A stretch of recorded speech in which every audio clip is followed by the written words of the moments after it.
된 날 주의 말씀을 듣게 해주시니 감사합니다.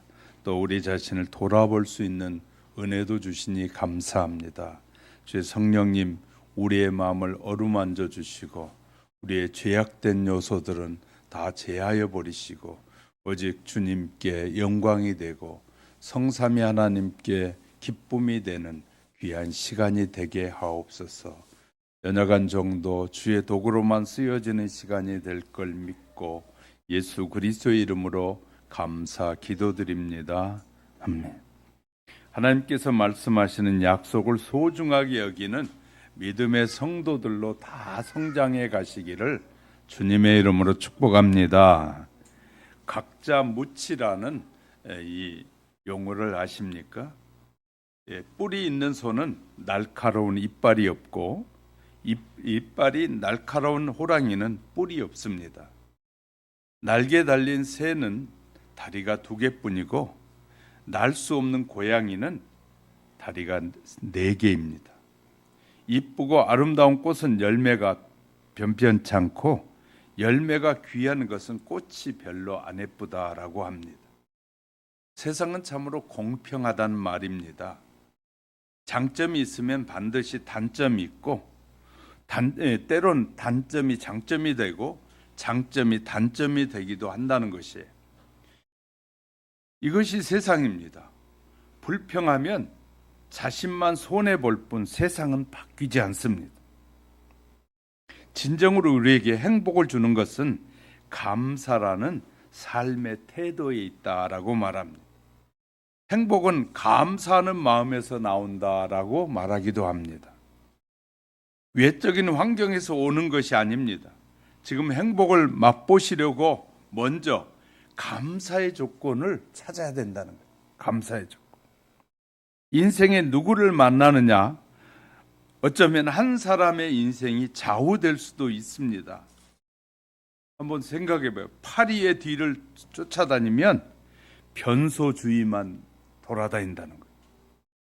그런데 벌꿀의 뒤를 쫓아다니면 꽃밭을 늘 누리게 된다는 것입니다. 이런 것처럼 물이 어떤 그릇에 담기느냐에 따라 모양이 달라진다고 합니다. 사람은 어떤 사람을 사귀느냐에 따라 운명이 달라진다, 결정된다라고 말합니다. 한번 우리는 주위를 돌아보아야 합니다. 내 주변에 어떤 사람이 있는가를 봐야 된다는 거예요. 고개를 숙이면 절대 부딪히는 법이 없다는 것입니다. 겸손하게 한 번 숙이고 또 숙이고 양손을 먼저 내밀면 더 많은 것을 얻게 된다라고 말합니다. 언제나 교만하지 않고 겸손함으로 살아갈 때 우리 곁에는 늘 행복이 함께한다라고 말합니다. 이것이 망고의 진리다라고 쓰고 있습니다. 오늘 본문에서 인간 타락의 본질을 다루고 있습니다. 다윗은 간음과 살인죄를 범했습니다. 장수 우리아를 죽인 것은 밧세바와 죄의 수치를 은폐하기 위한 교활한 관계였습니다. 하나님의 자녀가 방심하는 순간에 얼마나 깊은 죄악의 수렁으로 떨어질 수 있는지를 우리에게 보여주고 있는 내용입니다. 이곳에서 주인공의 결점과 단점을 드러낸다는 점에서 이 성경을 우리가 신뢰할 수 있다라는 것을 우리는 생각해 볼 수 있습니다. 이 성경이 얼마나 장점과 단점 또 결점을 다 드러내 보여준다는 것에서 우리가 신뢰할 수 있다 그 말이죠. 인간이 보는 것으로 인해 죄의 수렁에 끌려 들어갔던 기록에 들어갔던 사람들이 거룩하게 살려고 했던 사람들이 다윗만 그런 건 아니에요. 하나님이 다윗은 이 거룩한 자다. 하나님의 영에 사로잡힌 자다까지 했는데 그런 사람도 이런 죄를 범한다는 거죠. 하와도 생명의 열매를 따기 전에 먹음직스럽고 탐스러웠던 열매를 먼저 보게 됩니다. 롯도 소돔의 넓은 광야를 바라보고 미소를 지을 때 타락은 시작됩니다. 아름답게 보이는 것으로 그의 아들도 파멸하게 됩니다. 창세기 6장에 사람이 땅 위에 번성하기 시작할 때, 막 사람들이 땅에서 많아지기 시작할 때 2절에 보면 하나님의 아들들이 사람의 딸들의 아름다움을 보았을 때 타락하기 시작한다. 하나님의 사람들이 세상 사람들이 사는 것이 행복해 보일 때 타락하기 시작한다. 세상의 사람들이, 지옥 갈 사람들이 저렇게 사는 것이 좋아라고 우리 입에서 말하는 순간에 우린 타락이 시작되고 있다는 거예요. 저렇게 사는 것이 행복한 것이야 라고 예수를 믿지 않는 사람들이 사는 삶을 보면서 그것이 기대되어지고 나도 저렇게 살아야지 하는 순간에 우리에게 타락이 시작된다. 너무 중요합니다. 나도 저렇게 돈 벌어서 삐까삐까하게 살아야지 하는 순간에 우린 신앙이 무너지기 시작한다. 신앙은 지키는 것이에요. 하나님께서 내게 환경과 여건에 어떤 환경과 여건을 주셨든지 나는 하나님을 신뢰하고 의지하고 그분만 바라보고 따라가겠습니다 라는 이 신앙이 무너지는 것이 사람을 바라볼 때, 저 사람이 저렇게 하니까 예뻐 보이더라, 신앙이 무너지기 시작한 순간입니다. 우리는 예수 믿지 않는 사람들, 세상에 사는 모든 사람들이 가는 길은 죽음을 향해 가는 길이에요. 추악한 길을 향해 가고 있는데 그것이 아름다워 보이는 순간이 우리는 타락하고 있는 시간이다, 그 말이에요. 잘 하셔야 돼요. 그리스도의 말씀을 이런 것에 대해서 마태복음 5장에서 확실하게 말하고 있어요. 우리는 하늘에서 이 비치는 탐조등이 우리를 탁 비칠 때 다윗을 보면서 야, 다윗이 정말 나쁜 놈이나 그렇게 말할 수 있을까? 우리는 생각해 봅니다. 우리도 순간순간 얼마나 많은 죄악 속에 살아가고 있는지 몰라요. 그러므로 우리는 성경을 보면서 내가 깨달아야지, 못된 놈이구나 그렇게 생각한다면 아직도 우리는 성경이 우리에게 말씀하고자 하시는 의미들을 깨닫지 못하고 있는 것이죠. 말씀을 듣는데 지나 잘하지 라는 생각이 드는 것은 교만의 시작인 거예요. 저건 틀린 거야 라고 생각할 때 우리는 교만해질 수 있다. 우리의 신앙이 무너지는 때일 수 있다는 거예요. 성경은 성도들의 타락이 어떻게 시작되는지 하나님께서 분명히 보여주고 계십니다. 거룩한 삶을 살다가도 다가오는 세상의 유혹을 뿌리치지 못하고 방심하다가 어떻게 되었는지를 상세하게 설명해 주시는 하나님의 음성이 저와 여러분 속에 들려지시기를 주님의 이름으로 축복합니다. 첫째, 방심은 세상의 유혹 속으로 빠져들게 한다.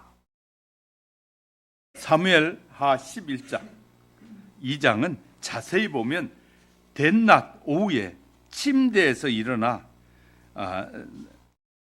일어난 자의 비극이 기록되어 있는 것이 11장 12장이에요. 비극의 주인공은 다윗 왕입니다. 죄는 설명하기 어려운 영적인 생물이 살아있단 말이에요. 왜 죄가 존재하는지 만족하게 설명하기는 쉽지 않습니다. 그런데 죄가 어떻게 작동하고 있고 어떻게 죄가 확장되고 있고 우리 안에서 하나님의 형상을 파괴하고 이웃을 파괴하는지는 분명히 말하고 있어요. 사람은 스스로 이 죄를 해결할 수 없지만 죄에서 돌아서서 죄를 심판하신 하나님께로 돌아갈 수는 있다 그 말이에요. 그러면 하나님은 죄에서 우리를 구원하시고 죄는 마침내 심판을 받게 될 것입니다. 다윗은 오랜 세월 동안 장인이던 사울 왕에게 쫓겨서 광야에서 고생하다가 천신만고 끝에 하나님의 은혜로 이스라엘의 왕이 되었습니다. 그랬더니 나라가 부강해졌습니다. 강력해졌어요. 하나님은 다윗을 축복해 주셨고 선정을 베풀자 이스라엘은 전례가 없는 평안이 왔고 부강해졌습니다. 평안한 삶이 지속되면서 다윗은 권력을 즐기기 시작했다라고 말합니다. 하나님의 자녀도 영적인 삶에 있어서 평안한 시대가 위기의 때로 변하는 경우가 많다는 것입니다. 광야에서 고생할 때 찾았던 하나님이 멀어지면서 다윗의 평안한 시간은 방심의 시간이 되어져 가고 있는 것이에요. 좋게 말하면 평안의 날들이었지만 나쁘게 표현한다면 마음의 빗장이 풀려가는 날이었다. 마음을 이제는 내가 살만해 하고 이런 생각을 하고 있다고 말해요. 이럴 때 우리의 신앙은 무너진다는 것이에요. 사무엘하 11장 1절에 보면 이스라엘 장수들과 군대가 전장에 나가고 다윗은 예루살렘에 머물러 있었습니다. 그때 한 사건이 다윗에게 생기게 되는데 2절부터 4절에 보면 저녁 때 다윗이 그 침상에서 일어나 왕궁 옥상에 거닐다가 그곳에서 보니 한 여인이 목욕하는데 심히 아름다워 보인지라 사람을 보내서 보고자 했더니 그 여인은 햇사람 우리아의 아내 밧세바였습니다. 다윗이 사자를 보내서 데려오게 하고 밧세바와 동침했다 이렇게 쓰고 있어요. 왜 다윗 왕은 그런 무서운 죄를 범했을까요? 그가 그런 죄를 범하게 된 것은 그가 저녁에 일어났기 때문이다. 저녁에 일어난 게 나쁜가요? 이런 말을 한 사람들이 있어요. 여기서 저녁은 지금 우리로 말하면 오후 3시에서 5시 사이를 말합니다. 장수들은 전쟁에 나가 있는데 마음이라도 군사들과 전쟁터에 있어야 할 다윗은 게으름을 피우다가 오후가 되어서 침상에 일어났다고 말해요. 게으름은 큰 저주고 게으름을 통해서 수많은 위험이 발생하게 되는데 그는 죄를 지을 만반의 여건이 준비된 것이에요. 게으름은 방심한 상태고 마음의 빗장이 내려진 무방비 상태로 다윗은 본래 오후에 일어나는 사람이 아니었습니다.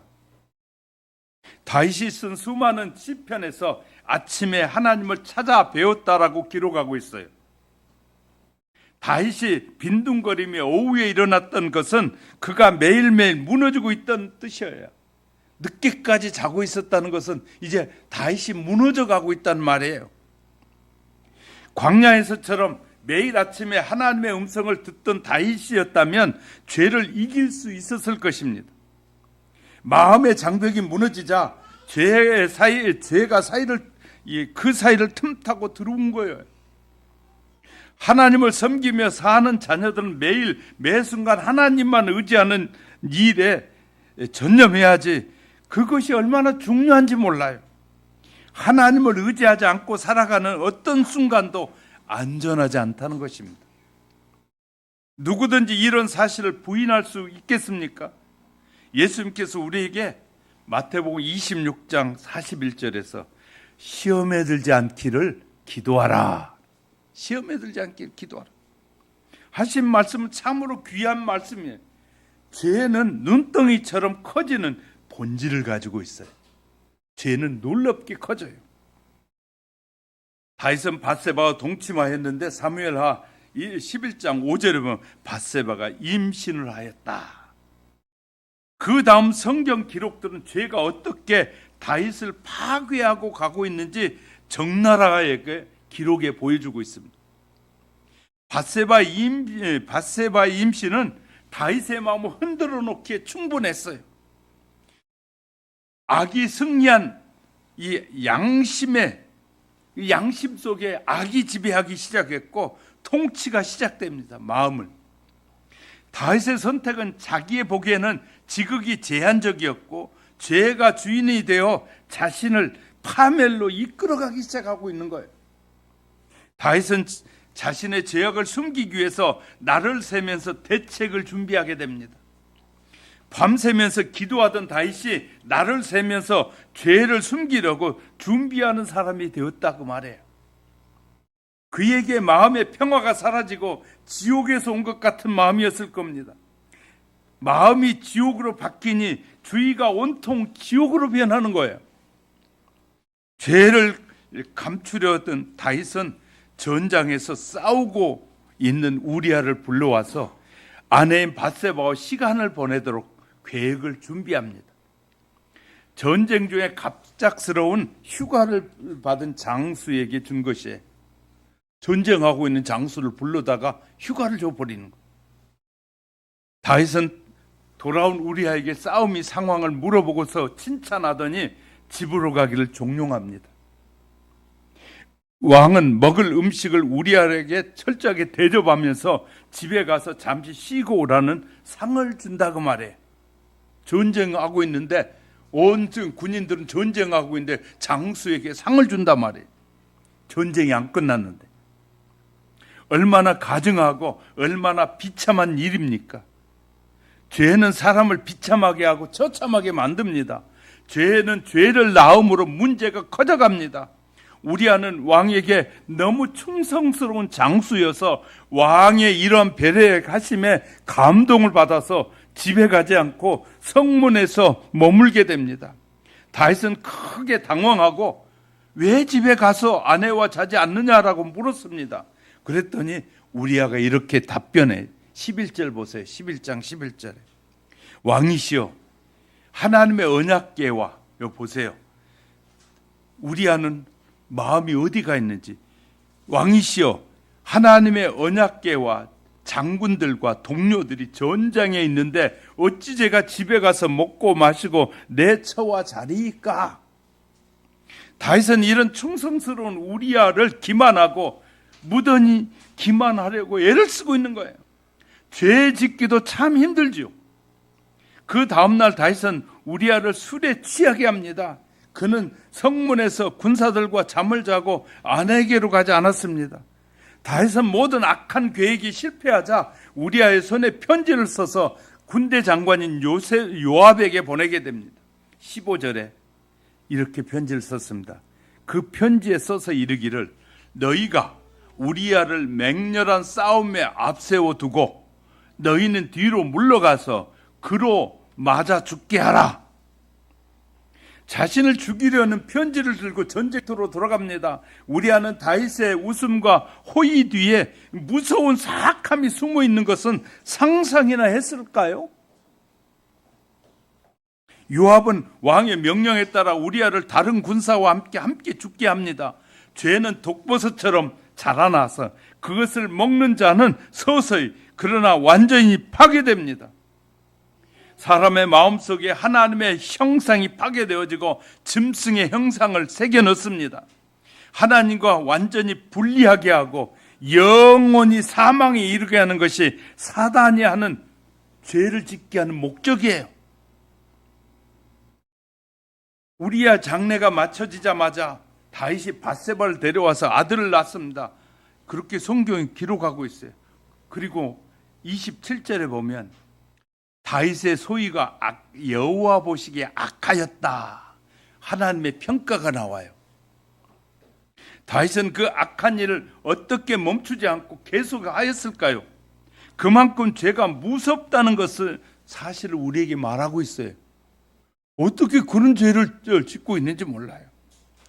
다윗과 밧세바 사이에 아들이 태어나기까지 10달 동안 한 일이 죄를 계획하고 한 가정을 파괴하고 충신을 비참하게 죽이고 자신의 죄를 가리기 위해서 죄로 장막을 치고 자기를 보호하는 것과 마찬가지입니다. 사도 바울은 한탄하기를 로마서 7장 23절 4절에서 내 지체 속에서 한 다른 법이 내 마음의 법과 싸워 내 지체 속에 있는 죄의 법 아래로 나를 사로잡아 오는 것을 내가 보는도다. 오라 나는 공고한 사람이로다. 이 사망의 몸에서 누가 나를 건져내랴. 이 울부짖음이 우리들의 것이 돼야 돼. 죄의 문제가 해결되지 않는 한 사람의 마음속엔 평안이 없어집니다. 죄의 문제가 공정하게 처리되지 않는 한 정의는 없습니다. 이 나라에 정의가 있습니까? 힘 있는 놈이 정의예요. 이 나라도. 우리 그걸 볼 줄 알아야 돼. 하나님의 사람들이 무엇을 볼 줄 아는 거야? 중요한 거야. 사람은 누구든지 죄가 마음을 사로잡으면 아무것도 생각나지 않게 하므로 깊이 빠져들게 만든다는 사실을 깨닫게 되시기를 주님의 이름으로 축복합니다. 두 번째는요, 유혹에 빠진 죄인을 어떻게 처리할까요? 하나님은 다시 할 수 있는 일은 무엇일까요? 참으로 암담한 상황이 아닙니까? 이제 공은 사람의 손을 떠나 인간의 장막 뒤로 옮겨져 갑니다. 다윗의 회개하지 않았다면 영원한 사망을 피할 수도 없고 영원한 운명이 경각에 달려 있는 것이에요. 성경은 더 깊은 곳으로 이야기를 진행해 갑니다.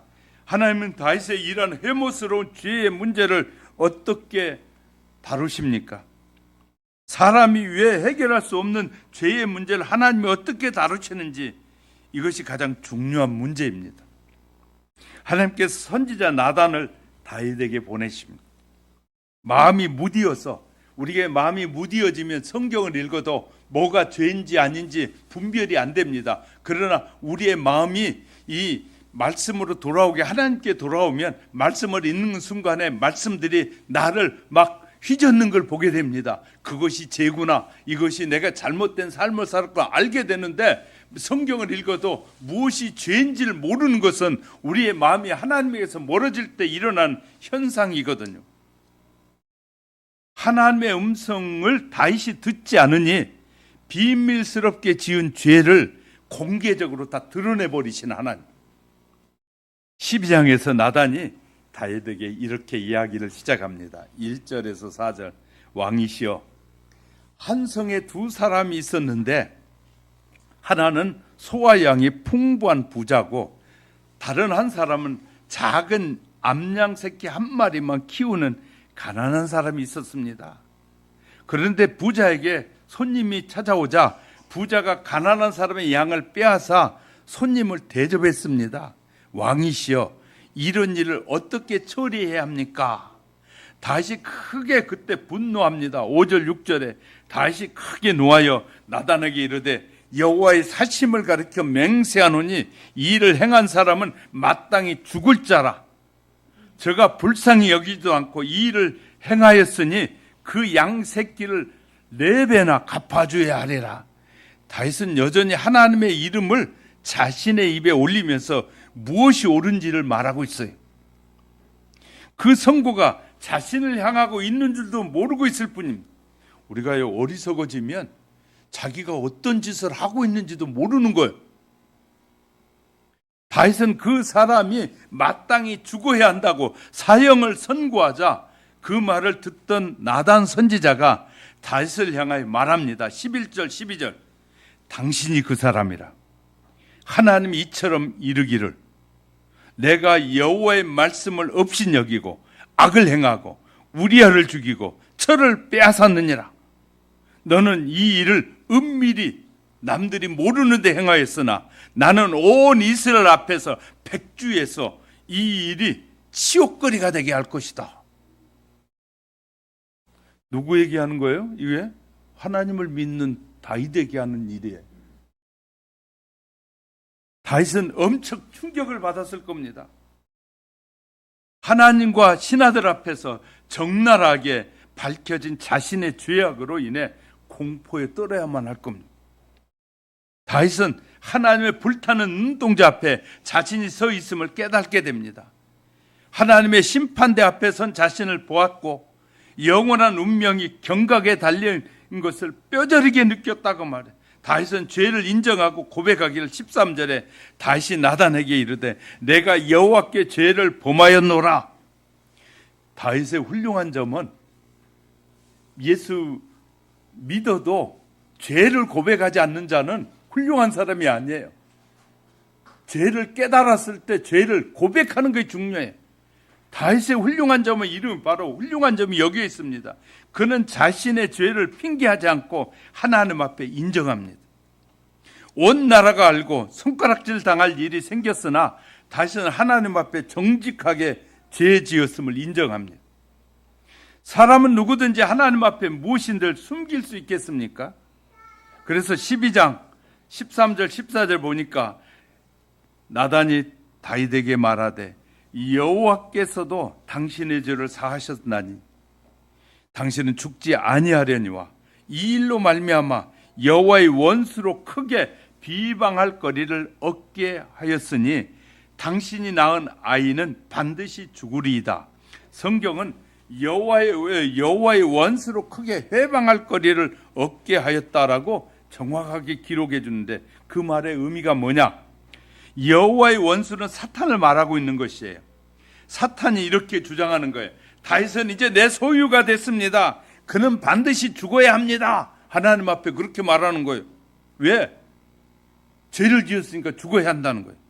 하나님은 공의로운 하나님이시지 않습니까? 그를 구원할 수 없습니다. 공의를 하나님은 실행하신 분 아닙니까?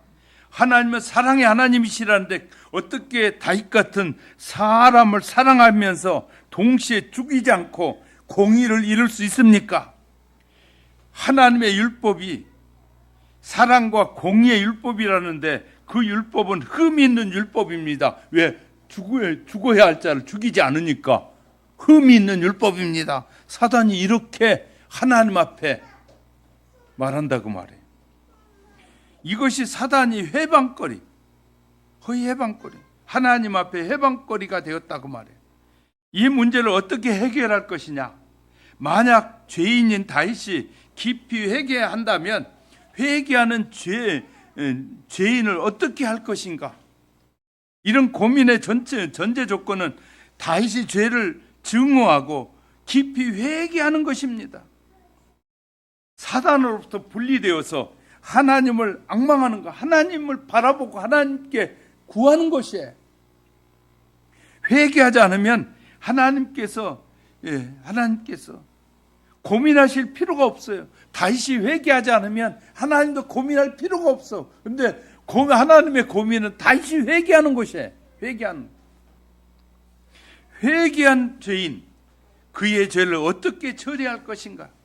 그것이 하나님이 떠맡으신 거대한 숙제입니다.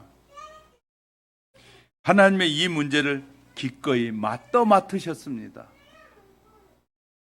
인간을 창조하시고 택한 자로 부르셔서 율법을 주신 하나님, 인간의 죄를 해결하시려고 회개하라고 요구하신 하나님, 우리에게 자꾸 회개하라고 요구하신 하나님, 하나님께서 죄를 알려주심은 죽음이라는 죄에서 용서해 주시려는 계획이 있기 때문에 우리에게 회개하라고 하는 거예요. 회개 안 하면 하나님 심판이 그리스도의 심판이 있잖아요. 그러니까 하나님은 우리에게 죄를 생각나게 하고 기억나게 해서 회개하라는 것은 우리를 구원하실 하나님의 계획, 하나님의 사랑이 있기 때문이다. 할렐루야. 그래서 세상의 부모들도 애들이 잘못하면 그래.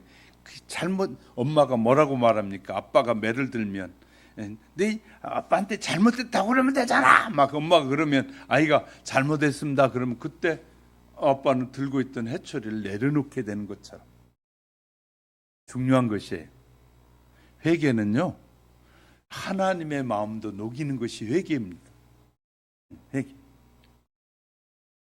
근데 우리 세상의 자녀들은 회개 안 해도 그냥 끝까지 고집 부리다 실컷 들어만 터지는 아이들이 있어요.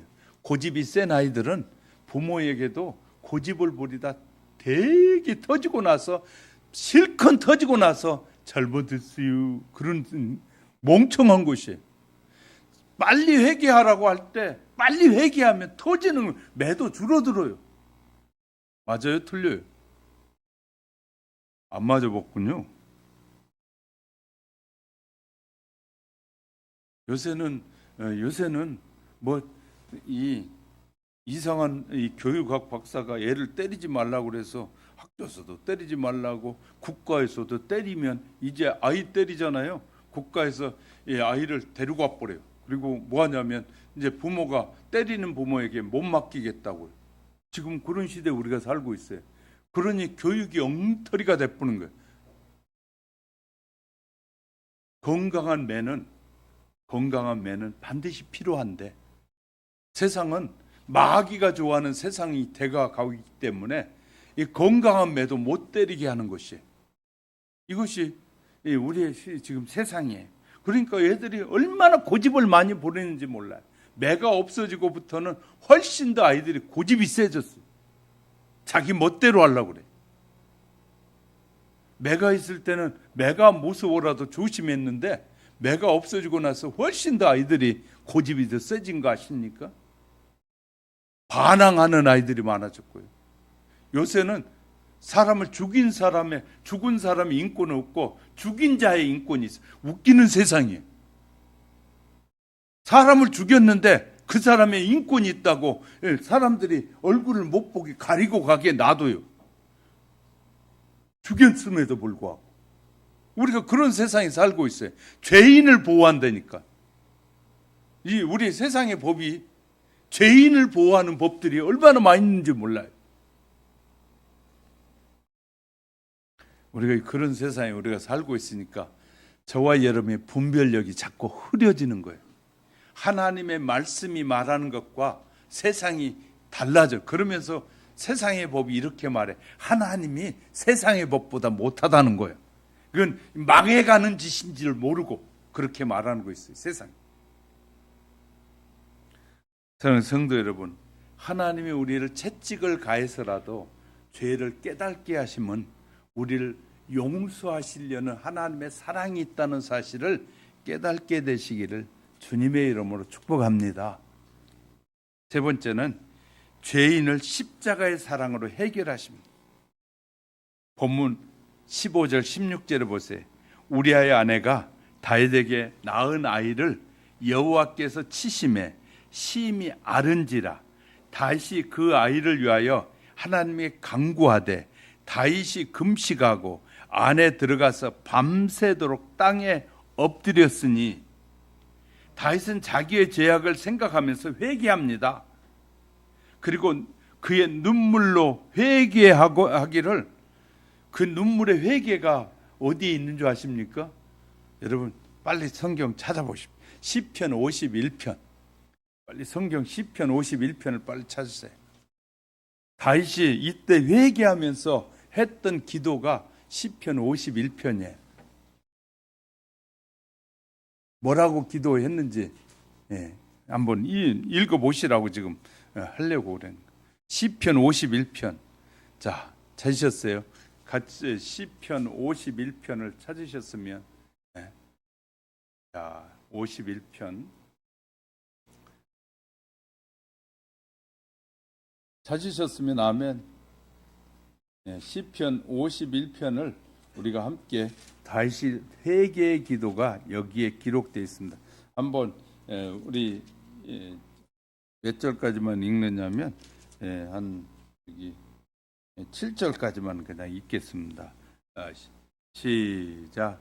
하나님이여 주의 인자를 따라 내게 은혜를 베푸시며 주의 많은 긍휼을 따라 내 죄악을 지워주소서. 나의 죄악을 맑게 씻기시며 나의 죄를 깨끗이 제하소서.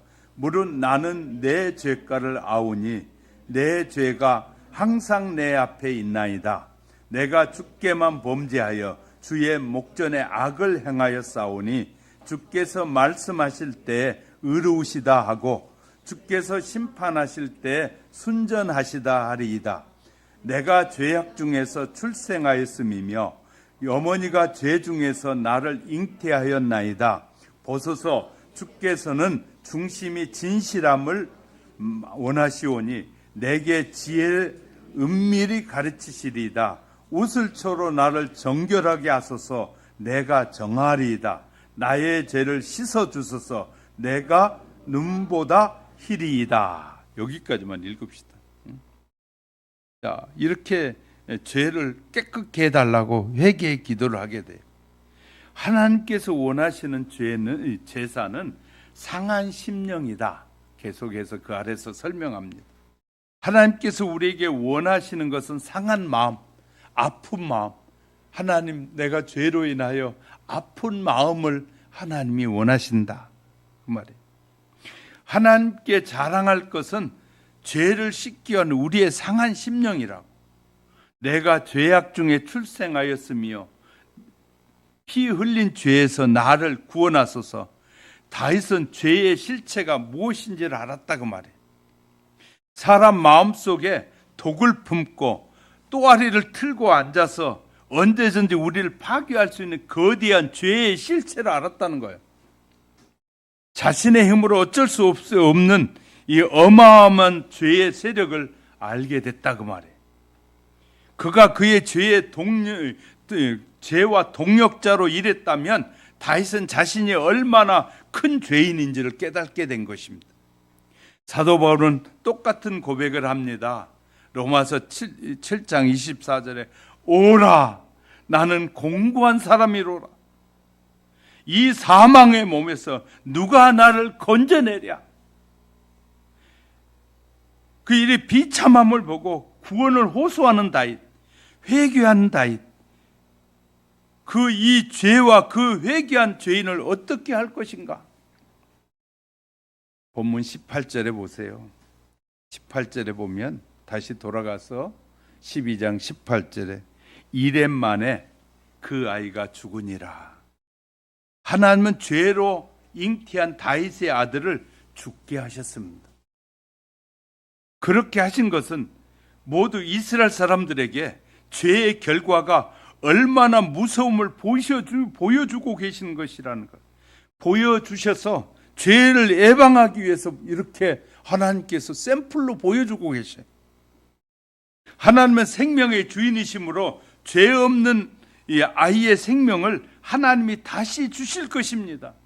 죄를 가진 아이는 죽어야 마땅하지만 죄 없는 아이를 주시는 하나님. 아이의 사망은 다윗뿐만 아니라 모든 이스라엘을 위한 하나님의 사랑이었습니다. 죽은 것도 사랑이다라고 말하니까 많은 사람들이 이해하기 어렵다고 하는데, 그것을 통해서 깨달았으니 은혜의 하나님의 사랑인 거예요. 깨달았으니. 죄의 문제는 결코 간단하지가 않습니다. 다윗은 아들의 죽음을 보면서 자기의 죽음을 보았습니다. 사실은 자신이 죽어야 마땅한 거고 자기가 죄를 지었으니까. 다윗은 아버지로서 너무나 가슴이 아팠을 것입니다. 다윗에게는 잊을 수 없는 아들 아니겠습니까? 자신의 죄 때문에 고통받고 하나님의 공의를 가르친 아들이에요. 하나님의 심판이 얼마나 무섭다는 걸 알려준 아들이다 말이에요. 다윗의 가슴 속에 죽을 때까지 살아남아 있는 아들일 것입니다. 그 죽음은 모든 이스라엘 사람들에게 죄에 대한 공의를 드러냅니다. 회개한 다윗은 용서를 받았는데 그 용서는 자기의 아들을 죽음으로 받은 것이 아니라 하나님의 아들 예수 그리스도의 죽음으로 받은 것이에요. 다윗의 용서는 하나님의 아들 예수 그리스도의 생명의 대가로 지출한 값비싼 용서라는 사실입니다. 하나님이 용서한 다윗을 죄의 징벌에서부터 구원해 주셨습니다. 우리가 용서받는 것은 하나님의 아들 예수 그리스도의 생명이 우리를 대신하여 지불했기 때문에, 우주에서 가장 값비싼 용서가 하나님의 아들이 우리를 위해서 대신 죽은 용서입니다. 그래서 저와 여러분은 구원이라고 하니까 10원도 안 된다고 말하는 그런 이 미진한 사람들, 미천한 사람들과는 다른 것이에요. 저와 여러분은 하나님의 아들이 대신 나를 위해서 십자가에 죽으신 것은 나의 죄가 엄청나다는 사실을 깨닫게 하시는 거예요. 그래서 가장 큰 용서가 하나님의 아들이 내 죄 때문에 죽었다는 사실이 엄청난 이 대가가 지불된 구원의 용서입니다. 십자가 희생의 대가를 지불함으로 죄에서 벗어나 자유로운 자에게 사탄은 더 이상 우리에게 힐문하지 못하게 된다는 거예요. 선지자를 통해서 말합니다. 이사야 53장 5절에서 그리스도가 찔림은 우리의 허물을 인함이요 그리스도가 상함은 우리의 죄악을 인함이라. 그리스도가 징계를 받음으로 우리가 평화를 누리고 그리스도가 채찍에 맞음으로 우리가 나음을 입었도다. 회개란 하나님의 은혜의 편으로 은혜 선택하는 것입니다. 하나님께 소속되겠다고, 이제 하나님의 사람으로 살겠다고 이 우리의 뜻을 정하는 것이 바로 회개입니다. 사탄을 떠나서 회개하는 죄인에게 하나님께서 십자가의 은혜로 구원해 주시니 사탄이 이제는 시비하지 못한다고 말해요. 하나님의 부름을 받고 살아온 성도에게 실수가 있을지라도 돌아서서 회개하는 모두에게 바로 죄인에게 희망은 회개라는 사실을 우리에게 성경은 분명하게 가르쳐 줍니다. 다윗의 이야기는 이렇게 끝을 맺습니다. 12장 20절 읽지 않았는데요. 20절에 보면 다윗이 땅에서 일어나 몸을 씻고 기름을 바르고 의복을 갈아입고 여호와의 전에 들어가서 경배하고 왕궁으로 돌아와서 명하여 음식을 먹은지라. 신하들이 이해할 수가 없었던 것이에요. 아니, 아들이 7일 동안 일주일 동안 막 병이 들어 심히 고통스러워하니까 다윗이 그때는 가서 성전에 들어가 가지고는 막 눈물 흘면서 회개하면서 용서해 달라고 그렇게 하더니 아이가 죽었다고 하자 그냥 툴툴 털고 일어나 가지고 와서 아니 밥을 달라고 해서 씻고 와서 밥을 먹는다고 말해요. 아이가 아플 때는 눈물 흘리고 금식하더니 아이가 죽으니 눈물을 닦고 음식을 먹는다. 그런 신하들에게 다시 이렇게 말합니다. 22절 23절에서 아이가 살았을 때는 내가 금식하고 운 것은 혹시 여호와께서 나를 불쌍히 여기사 아이를 살려주실는지 누가 알까 생각함이거니와 지금은 죽었으니 어찌 금식하랴. 죽었는데 이제 더 이상 아무런 어떻게 할 길이 없는데 내가 왜 금식하랴. 내가 다시 돌아오게 할 수 있느냐. 나는 그에게로 가려니와 나는 그에게 갈 수 있지만 그는 내게로 돌아오지 못한다. 금식 아니라 별짓을 다해도 올 수 없다. 그러므로 내가 금식할 이유가 없어진 것이다. 여기에서 신앙의 정점이 있습니다. 다윗은 하나님의 주권을 인정했다고 말해요. 하나님의 용서를 받아들였고 하나님께 모든 일을 맡겼다는 것입니다. 하나님의 자비하심과 공의로우심에 모든 것을 맡긴 겁니다. 아이의 영원한 운명도 우리아의 영혼도 자신의 영원한 운명도 하나님의 손에 다 내려놨다고 말해요. 회개한 자가 보이는 분명한 태도라고 말할 수 있습니다. 우리도 그러한 자가 되어야 합니다. 25절에 보면 다윗이 밧세바와 다시 동침하여 아이를 낳으니 여디디아라 하시니 이는 여호와께서 사랑하심을 인함이다. 그래서 낳은 아들이 솔로몬이었다.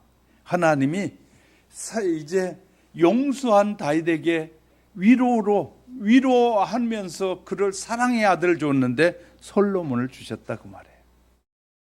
그건 위로했다고 말해요. 하나님은 다윗의 죄를 이렇게 해결해 주셨습니다.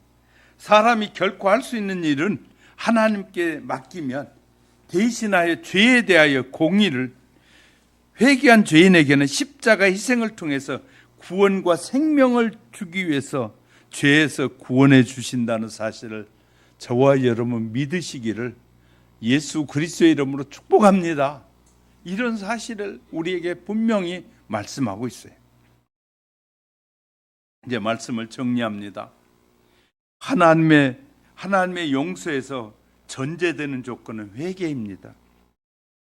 회개하는 자에게는 죄의 빛을 생명으로 갚아주신 그리스도의 희생이 예비되어 있다고 말이죠. 우리가 회개하면 그리스도께서 대신 죽은 대가로 우리가 용서함을 받는다는 하나님의 측량할 수 없는 은혜라는 것입니다. 우리의 죄도 그렇게 해결해 주실 겁니다. 우린 반드시 회개해야 됩니다. 적은 죄든 큰 죄든 죄는 다 죄입니다. 세상에서는 큰 죄, 적은 죄를 따져서 큰 죄는 오래 감옥에 있게 하고 적은 죄는 적게 있게 하지만 하나님의 심판은 큰 죄든 적은 죄든 죄는 모두 다 멸망에 이르게 하는 겁니다. 그러니까 우린 적은 죄라고 우습게 여기면 안 됩니다. 성령님께서 여러분에게 생각나게 하거든 다 고백하십시오. 회개하셔야 됩니다. 왜냐하면 적은 죄든 큰 죄든 죄는 다 하나님 앞에, 공의의 하나님 앞에 심판의 대상이거든요. 그러니까 우리가 잘못한 것이 생각나거든 어떻게 성령님께서 각자의 이 지식과 환경과 여건에 따라서 각자에게 성령님이 역사가 달라요. 그래서 이상하게 그것이 죄 같다는 느낌이 들 때는 우린 쉽게 고백하면 돼. 하나님 앞에 난 그것이 죄입니다. 용서해 주십시오 하고 우린 죄를 고백하면 돼. 그래서 저는 말을 실수했을 때도 성령님 저에게 깨닫게 해서 네가 실수했다. 그런 순간 저는 하나님 용서해 주세요 고백합니다. 생각이 못된 생각을 할 때도 있습니다. 그때 주님 앞에 하나님 이런 못된 생각이 내 신앙의 이 마음을 흔들지 않게 하옵소서 하고 회개합니다. 이것이 중요한 거예요. 우리는 크든 적든 우리에게 성령님께서 깨닫게 하는 모든 죄는 늘 고백하며 사시기 바랍니다. 할렐루야. 우린 반드시 회개해야 됩니다. 회개가 우리에게 유일한 희망이 된다는 사실을 배웠으니 우리는 나를 위해서도 회개하지만 저 사람의 죄가 보이거든 그 사람의 죄도 회개해 주시기 바랍니다. 이웃, 가까운 친구들의 죄, 뻔히 그가 죄를 지었음에도 지는 죄가 없다고 말하고 나는 의롭다고 말한 그런 사람들의 죄를 위해서도 여러분이 죄가 보이거든 기도해 주실 분. 김정은이 죄가 보이고요, 윤 대통령의 죄도 보이고 이재명의 죄도 보이고 그럴 때마다 우리는 기도하는 거야. 하나님 그들의 죄를 용서해 달라. 그들의 욕심 부리지 않고 내려놓고 국민을 생각하고 하나님 앞에 정직한 자들이 되고 바른 삶을 살게 해달라. 우리는 세상 법이 이 대단한 법으로 착각하는 사람들이 많이 있어요. 하나님의 법보다 무서운 법이 없습니다. 세상의 법은 하나님의 법에 비하면 아무것도 아니에요. 우리는 자꾸 하나님의 백성들이 세상의 법을 가지고 하나님의 법에다 이렇게 붙여가지고 이거 하나님의 법에는요 생각하는 것 자체가 죄는 하나님 앞에는 세상은 행위를 했을 때 죄라고 말해요.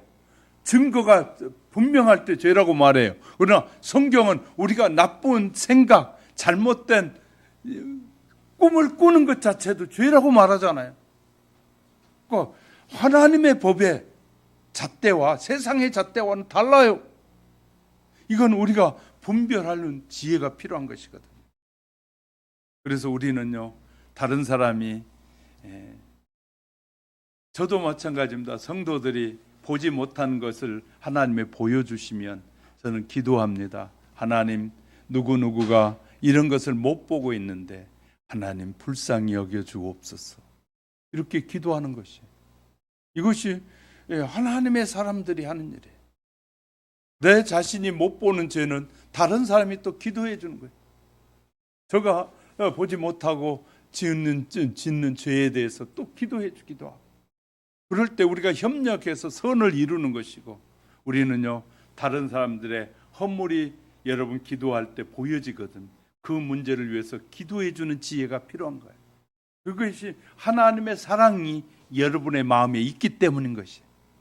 하나님의 사랑의 마음이 여러분의 마음과 생각을 온통 주장해 주시기를, 꼭 붙잡고 계시기를, 십자가의 사랑이 여러분의 마음을 붙잡고 계시기를 주님의 이름으로 축복합니다. 축복합니다. 눈을 감으시고요.